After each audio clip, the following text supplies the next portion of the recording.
A Última Caçada de Kraven talvez seja o melhor quadrinho do Homem-Aranha que eu já li. A história é bem simples, até é meio clichê. O vilão resolve destruir o herói de uma vez por todas para provar que ele é superior. Mas a grande virada do final é que o Kraven, tendo sido capaz de derrotar definitivamente o Homem-Aranha, resolveu poupá-lo. Essa história nos deixa com uma sensação estranha no final. Apesar de o Aranha ter superado a dificuldade, aguentado tudo e se levantado no final, como sempre faz, ele só conseguiu isso porque o Kraven permitiu. O que faz esse quadrinho ser tão incrível é justamente o fato de ele ser ambíguo, meio agridoce. Ao mesmo tempo que tem um final feliz com o Peter voltando para casa com a Mary Jane, tanto os leitores quanto o próprio Homem-Aranha agora têm que conviver com a ideia de que ele deveria estar morto.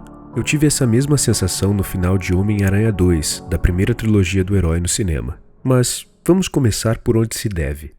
Entre todas as aparições do personagem nas grandes telas, essa sem dúvida é a que mais explora a dualidade do Peter Parker, quer dizer, do Homem-Aranha. Afinal de contas, onde um acaba e o outro começa? Será que o Peter sem máscara não tem nada de Homem-Aranha? E será que o Aranha se balançando por Nova York não é nem um pouquinho Peter Parker? Bom, se você conhece um pouco da história desses dois que são um, sabe que as duas vidas têm influência profunda uma na outra. Foi a frase que o Peter ouviu do tio Ben que fez o Homem-Aranha nascer. Por outro lado, os atos do Homem-Aranha como super-herói influenciam diretamente a vida pessoal e até o trabalho do Peter. Ele está sempre atrasado para os seus compromissos no emprego e na faculdade, nunca tem tempo para estar com quem ele ama, precisa mentir para todo mundo e nem pensar em ficar com a Mary Jane, porque isso a colocaria em risco. Isso é bem recorrente em histórias do tipo. O comprometimento com o heroísmo geralmente acarreta em complicações na vida pessoal do herói. Mas Homem-Aranha 2 é uma daquelas histórias que mostram também o outro lado.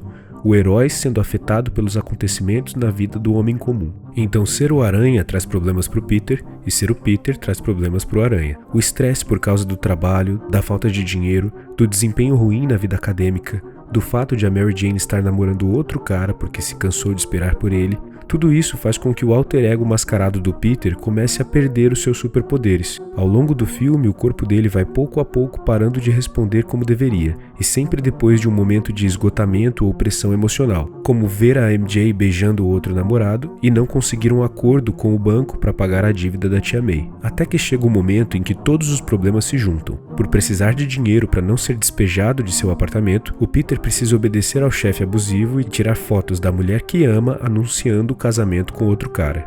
Na cena seguinte, o Homem-Aranha, a caminho de um confronto com criminosos, tem os seus poderes completamente desligados. Agora, não só as teias, mas ele também não consegue mais escalar paredes e até os seus problemas na visão voltam. Eu não sou médico nem terapeuta, mas isso parece muito uma crise de burnout. Para quem não conhece o termo, burnout é uma palavra que nos remete a uma queima absoluta de combustível, um esgotamento total dos recursos. Em 74, um médico americano descreveu pela primeira vez um distúrbio psíquico que chamou de síndrome de burnout, que segundo ele era um estado de esgotamento físico e mental cuja causa estava intimamente ligada às condições de trabalho. Segundo profissionais da área da saúde e gestão empresarial, o burnout se manifesta quando alguém está em um ambiente tóxico e sendo desmedidamente cobrado por alguma coisa. O Peter passa por tudo isso.